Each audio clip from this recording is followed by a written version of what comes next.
Dumating na mga kababayan yung ating Pangulong Bongbong Marcos galing sa official visit niya sa Germany at sa Czech Republic. Nakita mo niya, Mr. Maravillas. Sumalubong din pala niya si Inday. Pero just kasi the same, mga kababayan, hindi kinikibo po ni First Lady Lisa Marcos. Laging may social distancing po.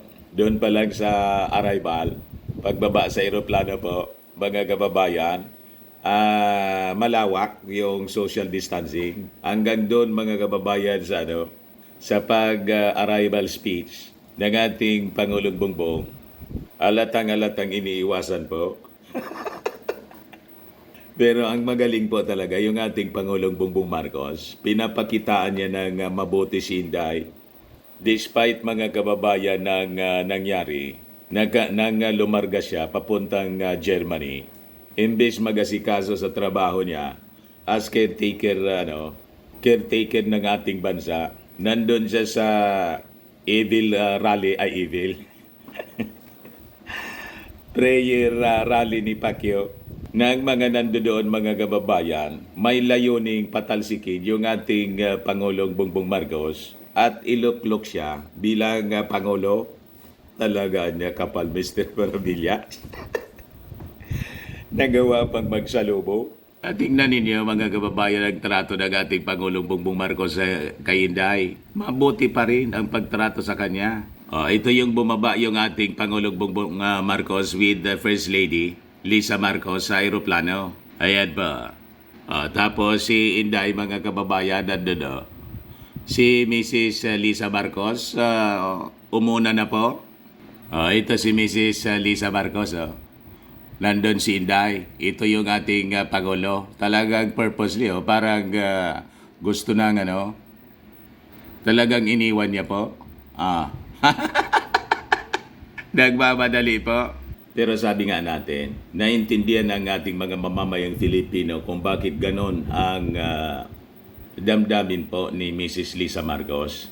Kasi mga kababayan, matindi yung ginagawang panglalait at pag-attempt na patalsikin yung kanyang asawa na ibinoto ng more than 31 million pesos, 31 million votes ng ating mga mamamayang Filipino. At hindi nila itinatago yung kanilang intensyon. Where si Inday po, nakisali doon sa rally sa Liwasang Bonifacio. Pero may kapal pa ng muka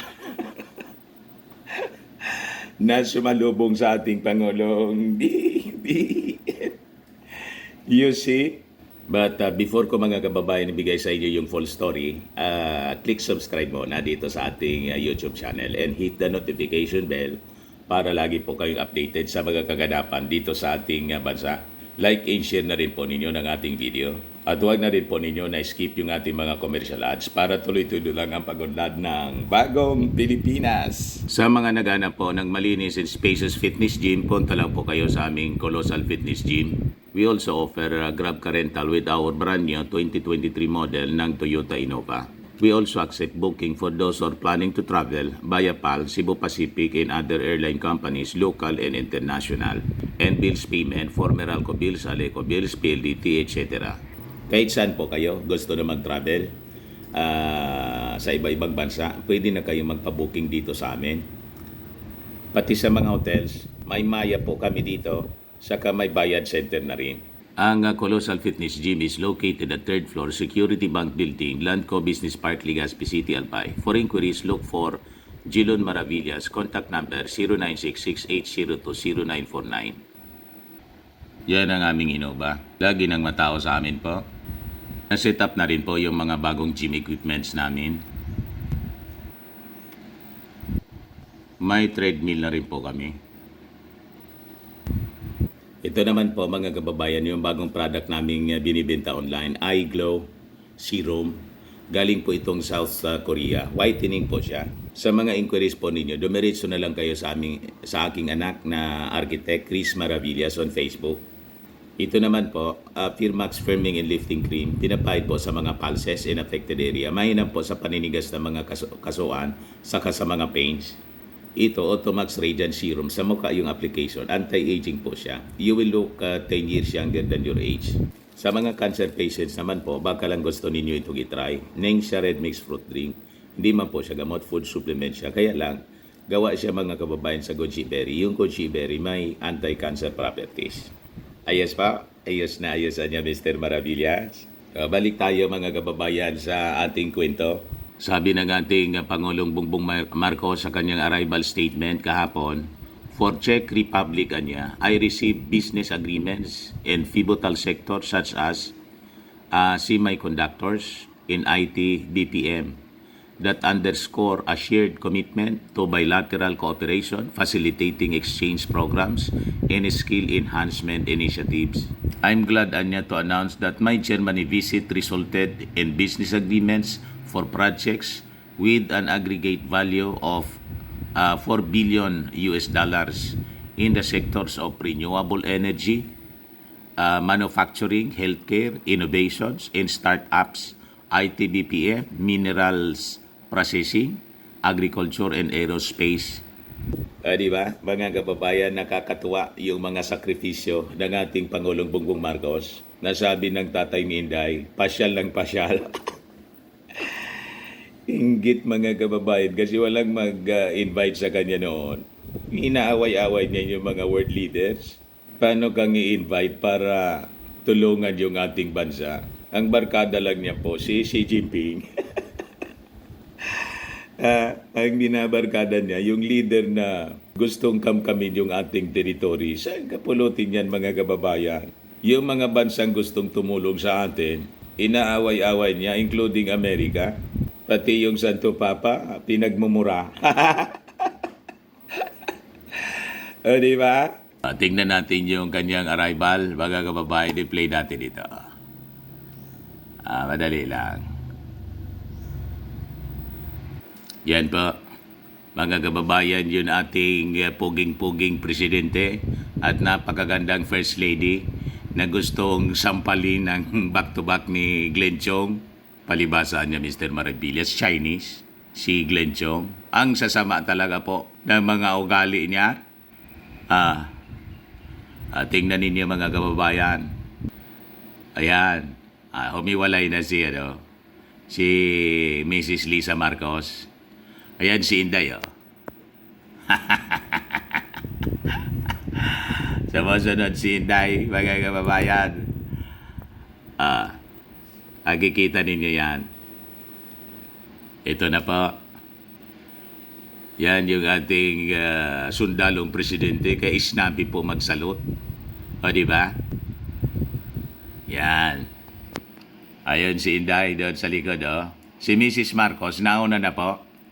Talagang purposely, iniiwasan po. Kasi siyempre masama yung loob ng tao. Iniwan na caretaker si Inday. Pagkatapos, imbes magtrabaho, pumunta doon sa rally.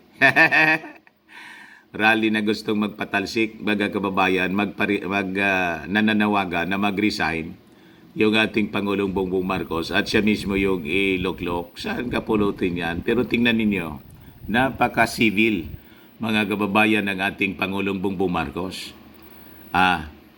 Hindi niya pinag-iisipan ng masama. Yan na si Mrs. Lisa Marcos. Nauna na nandun si Inday. Di niya pinag-iisipan ng masama. Ang mga Duterte, may greetings pa nga po, mga kababayan sa birthday. May advance greetings. Pero ang sabi ng ating Pangulo, may official greetings siya sa birthday ni Maudigs. Beso-beso kay Romualdez, Ambassador Romualdez. Babe, si Mrs. Lisa Marcos, mga kababayan, papasok na ang ating puging-puging Pangulo. Parang yung kanyang tatay po, kung manamit, ganyan na ganyan. Pag pulo barong, ganyan na ganyan. Ang itsura mga kababayan, pareha sundalo kasi po. Si Apo Lakay, saka si Inday. Oo po, dito si Mrs. Lisa Marcos. Nandito parte. Dali lang po, mga kababayan. Laging may distansya. Ayan. yung ating Pangulong Bongbong Marcos magsasalita na po. Ngayon, mga kababayan, pakinggan natin ang magiging arrival statement ng ating Pangulong Bongbong. Yan po. Ladies and gentlemen, the President of the Republic of the Philippines, His Excellency Ferdinand R. Marcos Jr. and First Lady Luis Araneta Marcos. Yan po.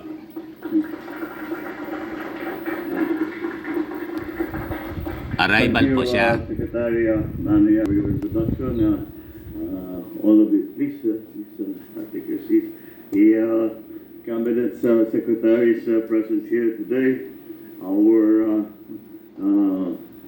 constant companions, and as we leave and arrive, the Pasay City Mayor Imelda Calixto Rubiano and Pasay City Lone District Antonino Calixto, the AFP Chief of Staff and the service commanders that are here Yan, si Inday today. pa, And of course, the Vice President Sara Duterte. In-acknowledge po ng And Pangulo. Good Siyempre. afternoon to you all. Ayun. I am pleased to share with you and the Filipino people the results of Si, my back-to-back visits to Germany and then to Si the Martin. Czech Republic. My visit to Berlin was also part of the 70th anniversary of Philippine-German diplomatic relations, and the Philippines and the Czech Republic are celebrating as well 50 years of bilateral ties. In Germany, I was able to meet with Chancellor Olaf Scholz and discuss matters of significance to both our countries, particularly on upholding the rule of law and promoting a rules-based international order, as well as enhancing cooperation in the areas of peace and development, defense cooperation, maritime cooperation, trade and investment, including on critical raw materials and renewable energy, climate change, and labor. I emphasize the Philippines' commitment to a clean energy future and invited German investments in green energy initiatives. Chancellor Scholz also remarked on the crucial role of our overseas Filipino workers in Germany. Again, we highlighted their contributions to the economy and to the society of Germany. In the Czech Republic, I met with the heads of the Czech government, President Petr Pavel and Prime Minister Petr Fiala, and the heads of the Czech Parliament, Senate President Milos Vystrčil and Speaker of the Chamber of Deputies Markéta Pekarová Adamová. We discussed ways to further strengthen our bilateral cooperation in the areas of trade and investment, defense, agriculture, renewable energy transport, and, of course, people-to-people exchanges. I underscored the Philippines' remarkable economic performance and invited Czech businesses to invest in the areas of IT BPM, electronics manufacturing, food and agriculture, and automotive and electric vehicle manufacturing, amongst other things. I also met with German and Czech businessmen. They are keen to expand their ventures to the Philippines, and I'm glad to announce that my German visit resulted in business agreements for projects with an aggregate value of $1 billion in the sectors of renewable energy, manufacturing, healthcare, innovation and startups, IT BPM, minerals processing, agriculture, and aerospace. During my time in Berlin, I was able to discuss with Lufthansa Technik its expansion plan in the Philippines, which entails the construction of a second in Clark. This expansion project is valued at $150 million or 8 billion pesos. I also extended my appreciation to Siemens for their unwavering support and confidence in Filipino talent and the company's continuing commitment to support the capacity building of Filipino technical personnel in the field of healthcare. In the Czech Republic, I received business agreements in pivotal sectors such as semiconductors and IT BPM that underscore a shared commitment to bilateral cooperation, facilitating exchange programs and skill enhancement initiatives. Germany and the Czech Republic have also expressed their valuable support for the resumption of the Philippines trade agreement negotiations. In this regard, I have authorized DTI Secretary Fred Pascual to make the necessary follow-up on the progress of the FTA discussions at the EU headquarters in Brussels where he is presently. During the visit, several agreements covering important areas of cooperation were signed. The joint declaration of intent on strengthening cooperation in the maritime sector between Philippines and German transportation agencies. The cooperation program between the Technical Education and Skills Development of Fortesda and the German Federal Institute for Vocational Education and Training, and as well as the joint communique on the establishment of labor consultation mechanisms between Philippine and Czech labor agencies. This came about also because the Czech Republic has expanded its quota for Filipino workers to go to the Czech Republic from about 5,000 previously to now it is 10,300 a year. And finally, I had the honor, of course, of hosting and addressing our kababayans in separate events in Berlin and in Prague. There are more than 35,000 Filipinos in Germany and around 7,000 in the Czech Republic. And I reassured our countrymen of this government's unwavering commitment to creating more job opportunities and improving our economy, ensuring that they can return home to the Philippines and earn a livelihood without having to sacrifice their time with their loved ones.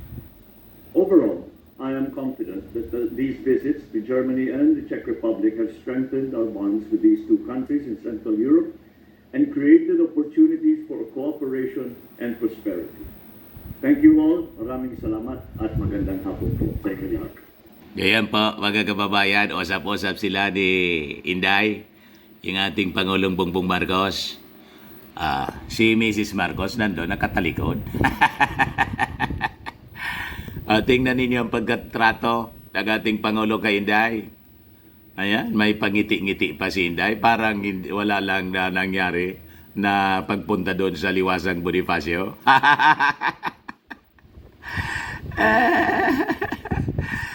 Kapala niya, Mr. Maravillas. Sinabi niyo pa. So magkikita po ninyo ang civility and the statesmanship sa pag-ugali ng ating Pangulong Bongbong Marcos.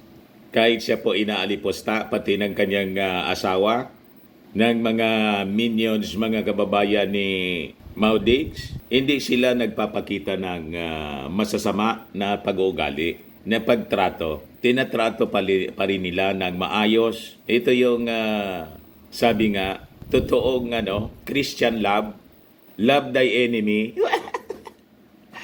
Di ba? Pag ginawan ka ng masama, gawan mo pa rin ng mabuti. Pag sinampal ka sa kabilang pisngi, ibigay mo pa rin yung kabila. O, di ba? Pero niya, Mr. Maravillas, nakita mo yung nag-viral na teacher ng DepEd ni Inday. Ipapatawag daw po, mga kababayan, yung nag-rant, pinagsasalitaan po ng masasama yung kanyang mga estudyante, naka-live sa TikTok. What? Kanino pa niya, Mr. Maravillas, magmana, kundi kay Butangira. At sa kanyang mga kasama, tulad ni Glenn Chong. Kaya nga po, kailangan isa-ilalim sa disciplinary action ang mga ganito. Kasi tingnan ninyo, nagiging normal na po yung pagsasalita ng mga masasama in public. Simula lang po, mga kababayan, na maging presidente si Digong. Ito po yung teacher po, mga kababayan. Sabi dito sa balita ng nag-viral siya. Manila Bulletin, ugaling squatter teacher goes viral after lashing at students on TikTok. DepEd to prepare next course of action after verifying the video. Dapat niya siguro, Mr. Maravillas, iharap kay Inday para itula doon sa sheriff. Isama na si Glenn Chong na gustong sampalin yung ating First Lady back to back. Pero hindi natin ina-encourage yung ganun po. Joke lang po, mga kababayan. Ang mga ganitong pag-ugali, kailangan isinasa ilalim sa tamang disciplinary action. Siguro suspension without pay para hindi na po tularan ng kanyang mga kasama na mga teachers. Sabihin pang masama yung ugali ng mga bata. Yung mga bata yan, kailangang itama sa pamamagitan ng tamang pagdisiplina. Hindi yung ganito yung ginawa mga kababayan ng teacher. Nag-live sa TikTok po. Sabi dyan, we are verifying the report from the field.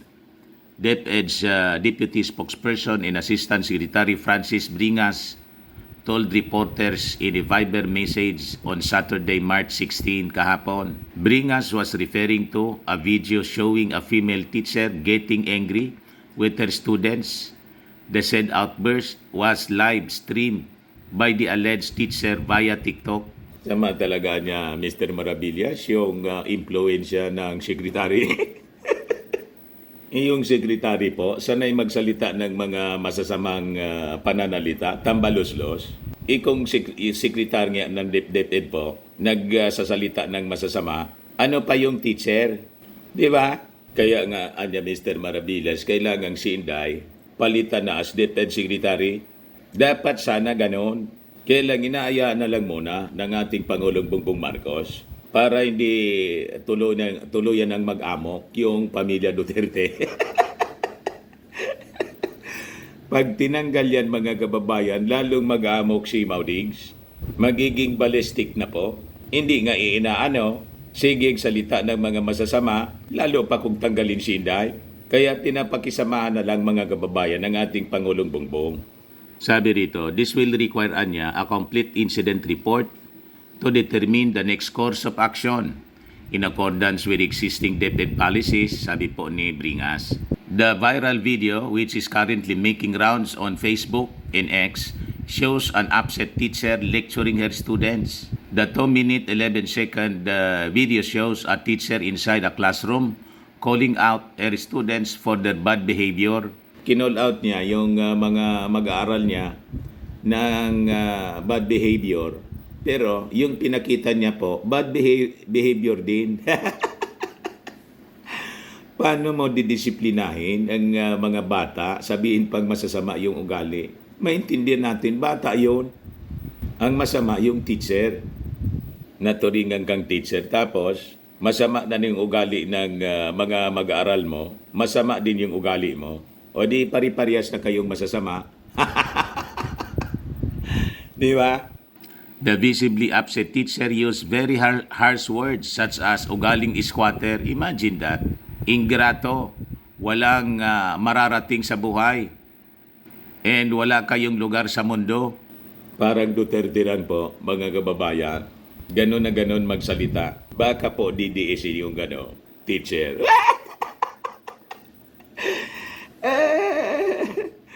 Ang mga DDS, ganun po, magsalita po, normal sa kanila, ang lumabas sa bibig nila, yung mga masasama, pagmumura, pagdegrade sa kapwa, ganon, mga kababayan. So, malamang DDS din po itong teacher na to. Nakakalimutan nyo yung, kung ano yung boundaries nyo, nakalimutan nyo yung boundaries nyo na the teacher started of saying, ang kakapalan niya ng mukha ninyo. Hindi na nga kayo matatalino, ang sasama pa ng ugali ninyo. Wala kayong mararating. Viral po sa Ganon ang gustong-gusto ng mga nanonood sa TikTok. Viral po. Ayan siya mga kababayan. Pakinggan natin yung kanyang pagrarant. Pakinggan po ninyo mga kababayan kung paano to magwala. Nakakalimutan nyo yung boundaries nyo Kakalimutan nyo yung boundaries nyo. Una sa lahat, hindi nyo kami binabayaran dito para magtahu-tahuan at gawin yung robot at gawin yung katatawanan sa harapan. Pangalawa, hindi ako nag-board exam para lang hindi irespeto ng mga katulad nyo. Wala pa namang nararating sa buhay. Ang kakapal ng mga mukha nyo. Matindi po. Di nyo na kaya buhayin yung mga sarili nyo? Di kayo marunong rumispeto? What? Matindi po.